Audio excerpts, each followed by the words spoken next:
ఇంకొక కేసులో తల్లి కూతురు కూడా అది 1 పోలీస్ స్టేషన్ పరిధిలో అవుతుంది సార్. ఇది 2022లో అవుతుంది సార్. ఇది తల్లికి నేరస్తునికి లీగల్ ఇంటిమేసీ ఉంటుంది సార్.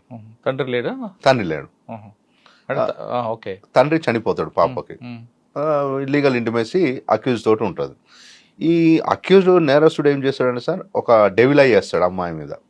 ఆ అమ్మాయి 14-15 ఇయర్స్ ఉంటుంది సార్.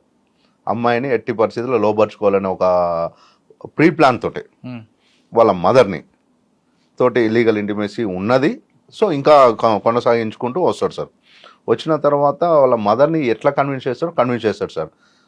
తాళి కట్టేస్తాడు అమ్మాయికి తాళి కట్టేస్తాడు. తాళి కట్టేసిన తర్వాత అమ్మాయి మీరిద్దరు, వాళ్ళ మదరు, నువ్వు అతను ఇద్దరు భార్యాభర్తలే, మీరిద్దరు ఇన్నే ఉండని చెప్పేసి ఆ తల్లి పోయి బయటగా తలుపేసుకుని బయటకు వెళ్తారు సార్.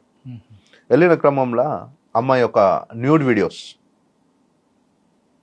వీడియోస్ తీసేసి, నేను చెప్పినట్టు వినకుంటే ఈ అమ్మాయికి ఇంకో తమ్ముడు ఉంటాడు సార్. నేను చెప్పినట్టు వినకుంటే నిన్ను నీ తమ్ముడిని చంపేస్తా, ఈ వీడియోస్ అన్నీ మొత్తం బహిర్గతం చేసేస్తా అని చెప్పేసి బాగా బెదిరిస్తాడు సార్. బెదిరించిన క్రమంలో పాపం అమ్మాయి ఏం చేయాలో ఏం తోచక నెక్స్ట్ డే వాళ్ళ గ్రాండ్ ఫాదర్ వాళ్ళకు రిలేటివ్స్కు చెప్తాడు సార్. చెప్పిన తర్వాత వాళ్ళందరూ వాడిని పిలిపించేసి, నీకు పెళ్ళయింది, ఎందుకు ఇట్లా చేస్తున్నావు, ఇది తప్పు కాదు అని చెప్పేసి వార్నింగ్ చేసి వీళ్ళందరూ కలిసి పోలీస్ స్టేషన్ పోతారు సార్. పోలీస్ స్టేషన్ పోయి పోలీస్ స్టేషన్ కంప్లైంట్ ఇస్తారు సార్. కంప్లైంట్ ఇస్తే దాంట్లో Section 5 Clause 6 Section 5 read with Section 6 కింద పాక్సో యాక్ట్ కింద ఇది నమోదవుతుంది సార్. ప్లస్ బెయిల్ ఇచ్చిన దానికి కూడా 506 కింద కేసు నమోదవుతుంది సార్. అంటే ఇందులో 376 కూడా ఉందా? అవునా సార్. ప్రతి పాక్సో యాక్ట్లో 376, Section 5, Section 6, Section 3, Section 4 ఉన్నదంటే ఖచ్చితంగా 376 ఉంటుంది సార్. ఒకసారి 354, 353 కూడా ఉంది కదా? 354 సార్. 354 సార్.